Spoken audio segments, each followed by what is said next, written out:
Assalamualaikum warahmatullahi wabarakatuh. Selamat pagi anak-anak. Pada kesempatan pagi hari ini kita melanjutkan materi tentang nilai-nilai Pancasila dalam kerangka praktek penyelenggaraan negara. Sistem pembagian kekuasaan negara Kesatuan Republik Indonesia. 1. Sifat hakikat negara dan kedaulatan negara.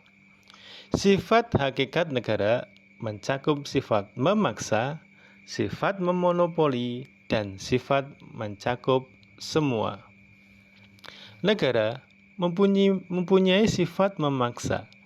Dengan demikian, negara memiliki kekuatan untuk memakai kekuatan fisik secara legal agar peraturan perundang-undangan ditaati.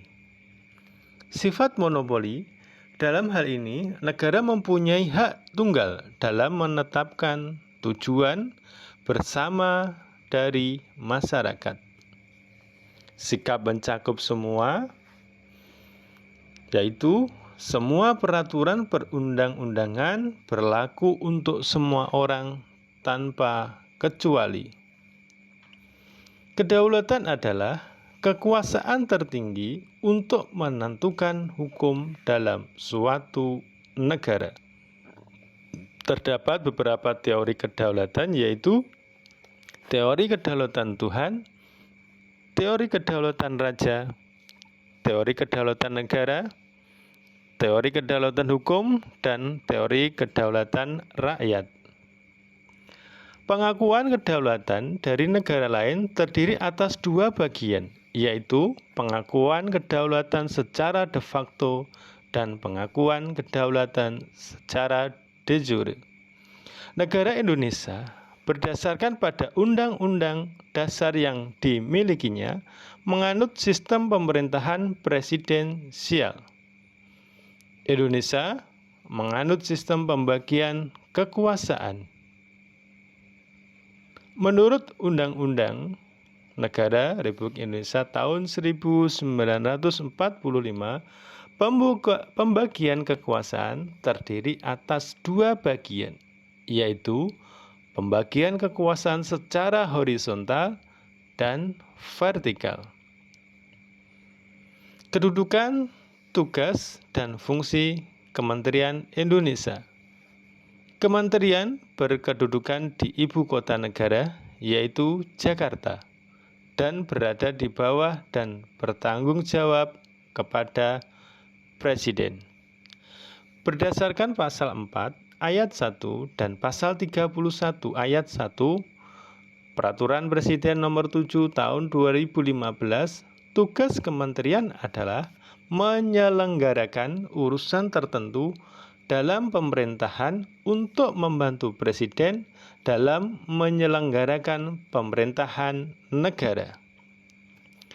Pada Peraturan Presiden nomor 7 tahun 2015 membagi kementerian dalam 3 kelompok. Undang-Undang Nomor 39 Tahun 2008 tentang Kementerian Negara menyebutkan bahwa kementerian maksimal berjumlah 34.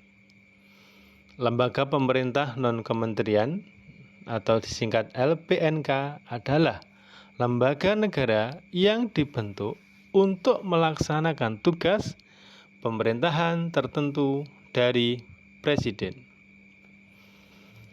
Nilai-nilai Pancasila dalam penyelenggaraan pemerintahan. Nilai subjektif dan nilai objek Pancasila.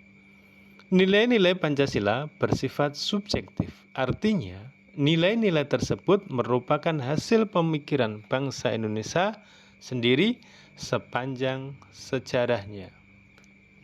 Nilai Pancasila bersifat objektif, artinya nilai-nilai yang terkandung dalam Pancasila juga diakui kebenaran dan keadilannya oleh bangsa-bangsa lain di dunia.